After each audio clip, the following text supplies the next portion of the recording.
My neglectful mother found out that I married into a rich family and thinks that she is entitled to our money. Now we're going to cut her off completely. I have a difficult relationship with my mother. She had me when she was 17 and was addicted to various substances when I was growing up. She'd leave me with whoever would watch me for days on end, and I'd end up mostly raising myself. I left home at 16 and couch surfed with various friends until I was able to get my own place. At 25, I met my now husband and we got married 3 years later. His family is the polar opposite of mine and are incredible. So loving and warm. I honestly consider his parents mine and call them mom and dad.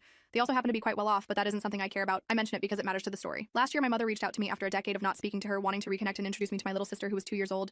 I was confused as I hadn't even known she'd been pregnant, but it seems she'd been a change of life baby. I thought maybe she turned over a new leaf, and if not, I wanted to make sure the kid was okay. At first, it seemed like things had changed and she was trying. This illusion lasted for the first few visits over 6 months. Then she broke down, told me she couldn't do this, and asked me to take my sister. My husband and I had a long talk about it. We'd been struggling with fertility and had been considering adoption anyway. We told her if we were doing this, we were doing it right, and we had his family's lawyer ensure it was a legal adoption and airtight, which took several months. My in-laws adore her and consider her their granddaughter. They've even set up a trust fund for her. We have allowed my mother one supervised visit per month so she's not totally cut off from my sister.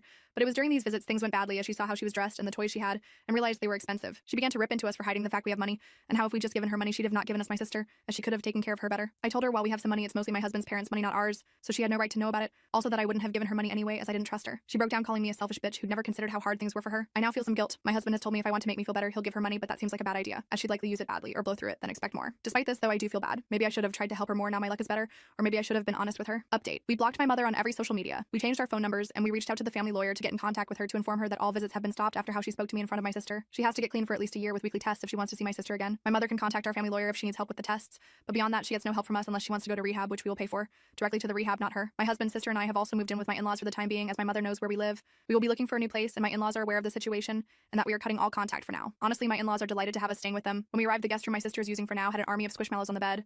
They are her current obsession, and my FIL makes sure to bring a new one each time he sees her. I always think she must have them all now, and each time I'm wrong. How he keeps track of what she has and doesn't have, I don't know, as he never buys doubles. We are settling in. Well, we are even planning a small holiday with just my husband, sister, and I to get away from the stress we've been under. Nowhere abroad as she doesn't have a passport yet, but we'll be fixing that soon as we want to take her to Lapland for Christmas. All in all, we're doing all right, though I admit I am feeling very conflicted and guilty over this, even though I know it's the right choice, it just doesn't make it easy.